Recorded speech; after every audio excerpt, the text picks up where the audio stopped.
Okay, guys, real talk. I'm about to tell you something we women never say out loud. You know that moment when you're trying to talk to a girl and everything just feels awkward? I'm going to tell you exactly why that happens and how to fix it. I'm about to share the insider secrets that my girlfriends and I talk over wine. The stuff that makes us instantly interested in a guy versus the thing that makes us check our phones and plan our escape. Trust me, it's probably not what you think. Here's the truth bomb most dating coach won't tell you because, well, they're not women. We don't actually control who we're attracted to. I know, shocking, right? Even I didn't fully understand this until I started paying attention to my own dating patterns. There's this subconscious part of every woman's brain. I call it our attraction radar, that's constantly scanning and evaluating without us even knowing it. It's why my smart, successful girlfriends keep dating guys her logic brain knows are bad for her. Her brain says run, but her attraction radar says yes, please. Now, before I spill our secret, let's fix the biggest mistake I see guys make. You put us on a pedestal. Stop it. Like, seriously, stop it. You know what we did last night? I ate ice cream straight from the container while rewatching The Office for the 100th time. My friend Sarah, well, she spent an hour trying to get her cat to wear a Halloween costume. We're not mysteriously goddesses. We're regular humans who sometimes trip over our own feet and laugh at dumb TikTok jokes. But here's what's interesting. While you need to see us as regular humans, you need to act like you're the ones we should be trying to impress. Not in a jerk way, but like you're genuinely evaluating if we're cool enough to vibe with you. When a guy does this right, our attraction radar goes crazy. Let me tell you about this guy I met at the bookstore last month. Most guys who approached me that day were doing this thing where they leaned in super close, like they were trying to create some movie moment. Instant turn off. But this one guy, he was leaning against the bookshelf, totally relaxed, talking to me like I was his friend's sister or something. Here's the secret. Sit or stand like you would if you were home, on your couch, not trying to impress anyone, just comfortable in your own skin. You know what's really attractive? A guy who's so comfortable with himself that he doesn't change his whole vibe just because a pretty girl is around. And here's the move that works every time. If she says something you don't agree with, start to walk away while you respond. Not in a rude way, but casually, like, oh, you don't like tacos? I don't think this is going to work out. While taking a step back with a smile. Watch how fast we try to keep you engaged. All right, let me break down the perfect conversation formula. My friends and I actually analyzed this.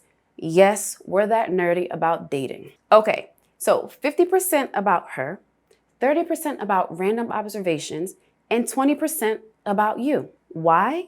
Because when a guy talks about himself constantly, we know he's trying to impress us. But when he's genuinely curious about us while keeping some mystery about himself, that's when we start texting our group chat with the eye emojis. Here's how you talk to us without sounding like you're conducting a job interview. Instead of, what do? Try this.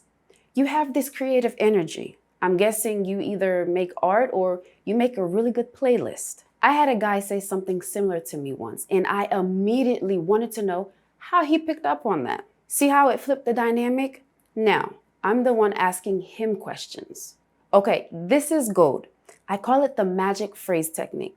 And when guys do this, we literally can't help but be intrigued. Turn your boring questions into interesting observations. Instead of saying, where are you from? Try saying, you definitely didn't grow up here. You've got that East Coast confidence. Instead of saying, what's your major? Try saying, let me guess, you're either pre-med or you're one of those people who's majoring in something your parents just hate. Here's why we love it.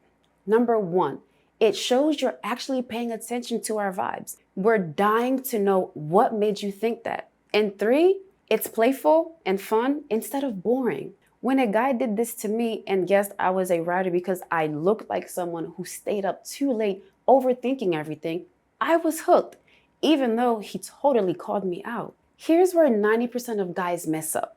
They keep everything surface level: jobs, hobbies, favorite shows. Yawn. We can have that conversation with our Uber driver. You want to know what we really want? Emotional depth. Not in a let's cry together way, but an understanding how we feel about things. Don't ask, do you like your job? Ask, what is it like being the person everyone comes to for help? That must be exhausting sometimes. Don't ask, are you close with your family? Ask, I bet Sunday dinners at your house are either super fun or totally chaotic. When my now boyfriend first asked me how I felt being the oldest sister, instead of if I had siblings, I knew he was different. He wanted to understand me, not just collect facts about me. Now, guys, when you're sharing things about yourself, tell us something real, like the time you completely embarrassed yourself, but learned from it, a fear you conquered. We don't want to hear your resume. We want your story. That 30% random conversation, this is where you get to show your personality. Say whatever weird thought pops into your head. Why is it called a building if it's already built? Shouldn't it be called a bill? I just realized adults are basically kids with bills and back pain. One guy once interrupted our conversation just to point out that the barista had been trying to spell Jessica on a cup for 3 minutes. We ended up making increasingly ridiculous spellings together. That's the kind of random fun we remember. The point is to show you're relaxed enough to just exit. You're not performing for us. You're just being yourself, and we happen to be there for it. When you talk about yourself, here's what we love: guys who can laugh at themselves without feeling embarrassed. That's a huge difference. And please, keep some things a mystery. When we ask you, what are you doing this weekend? Don't give us your whole schedule. Say something like, either something fun or getting into some trouble. Haven't decided which one yet. You know what this does to us? It makes us want to be a part of whatever adventure scheme you're on. Okay. Confession time.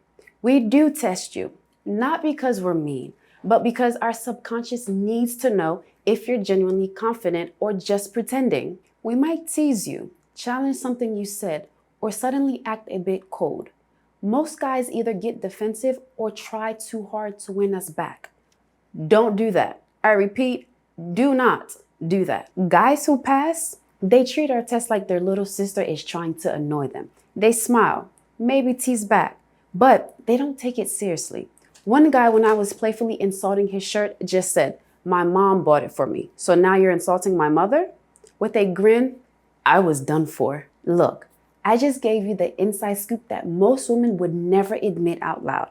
But knowing and doing are two different things. So, here's what I want you to do.